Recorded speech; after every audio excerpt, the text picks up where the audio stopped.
Hey guys, আসসালামু আলাইকুম। আজকের ভিডিওতে মূলত আমরা রিসার্চ গ্যাপ নিয়ে কথা বলবো, যে রিসার্চ গ্যাপ কিভাবে খুঁজে বের করতে হয় এবং রিসার্চ গ্যাপ খুঁজে বের করার জন্য কোন কোন জিনিসগুলো মাথায় রাখতে হবে।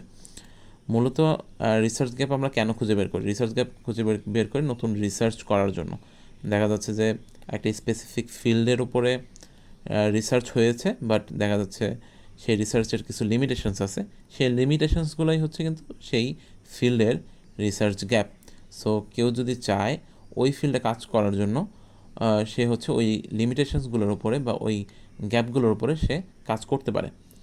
অ্যান্ড সে যদি ওই গ্যাপগুলোর উপর কাজ করে, তাহলে দেখা যাচ্ছে কি তার রিসার্চের অ্যাকসেপ্টেন্স রেট অনেক বেড়ে যায়। এবং সে যদি তার রিসার্চটা কোনো জার্নালে পাবলিশ করতে চায়, কোনো পাবলিশারের জার্নালে, তাহলে দেখা যাচ্ছে যে সেটা ইজিলি অ্যাকসেপ্টেন্স পায়, গ্রহণযোগ্যতাটার আর কি বেশি সেক্ষেত্রে। তো আমরা দেখব যে রিসার্চ গ্যাপ বের করতে গেলে কী কী জিনিস মাথায় রাখতে হবে। First of all lack of study and look for insufficiency. কোথায় কোথায় ল্যাক আছে স্টাডির, কোথায় কোথায় অপর্যাপ্ততা রয়েছে, সেটা আমাদেরকে খুঁজে বের করতে হবে। এবং সেই অপর্যাপ্ততা জিওগ্রাফিক্যাল হতে পারে অথবা পপুলেশন রিলেটেড হতে পারে। দেখা যাচ্ছে একটা রিসার্চ করা হয়েছে বা একটা সার্ভে করা হয়েছে, সেটা শুধুমাত্র পুরুষদের উপরেই করা হয়েছে, মহিলাদের উপর করা হয় নাই। বা দেখা যাচ্ছে পুরুষ মহিলা দুইটার উপর করা হয়েছে, বাট শিশুদের ওপর করা হয় নাই। ঠিক আছে, সো সেগুলোকে পপুলেশন গ্যাপের আন্ডারে ধরা যায়। অ্যান্ড জিওগ্রাফিক্যাল গ্যাপ, দেখা যাচ্ছে একটা রিসার্চ করা হয়েছে, সেটা একটা স্পেসিফিক রিজন কেন্দ্রিক, দেখা যাচ্ছে সেটা এশিয়া কেন্দ্রিক করা হয়েছে, বা দেখা যাচ্ছে হয়তোবা সেই রিসার্চটা ইউরোপ কেন্দ্রিক করা হয়েছে, বাট দেখা যাচ্ছে আফ্রিকা কেন্দ্রিক করা হয় নাই। সো রিসার্চটা আফ্রিকা কেন্দ্রিক করা যেতে পারে। সেক্ষেত্রে দেখা যাচ্ছে ডাটাগুলো আফ্রিকান রিজন ওয়াইজ আমাদেরকে কালেক্ট করতে হতে পারে। অ্যান্ড এইভাবে আর কি মোটামুটি স্টাডি গ্যাপ খুঁজে বের করা, lack of study gap, and then look for insufficiency of that specific research field. And second one lack of knowledge. Sometimes we have to look for the lack of knowledge. দেখা যাচ্ছে যে অনেক সময় অনেক ফিল্ডের উপর কাজ করা হয়েছে, সাপোজ চিজের উপর কাজ করা হয়েছে, বাট চিজের শুধুমাত্র প্রক্সিমেট অ্যানালাইসিস করা হয়েছে, বা দেখা যাচ্ছে অ্যামাইনো অ্যাসিড খুঁজে বের করা হয়েছে, বাট আদার্স যে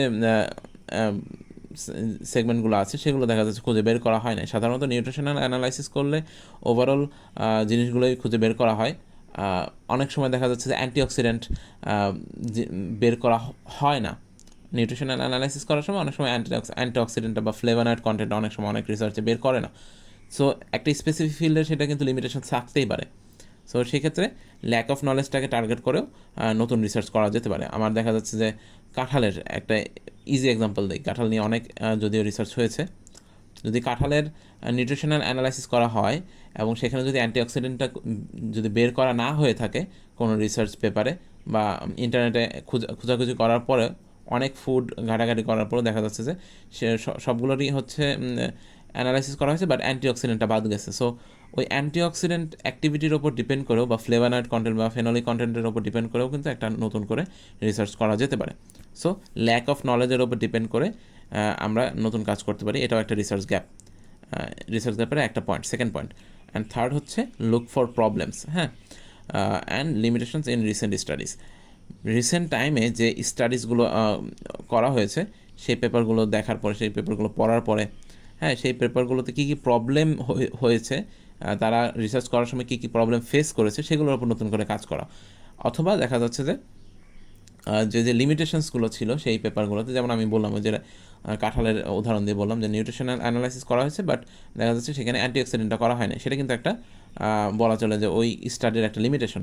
সো ওই লিমিটেশনটার উপর কিন্তু নতুন করে কাজ করা যেতে পারে। অ্যান্ড এইটাই তিনটা পয়েন্ট, যে এই তিনটা পয়েন্টের উপর আমরা মেইনলি রিসার্চ গ্যাপ খুঁজে বের করে কাজ করতে পারি।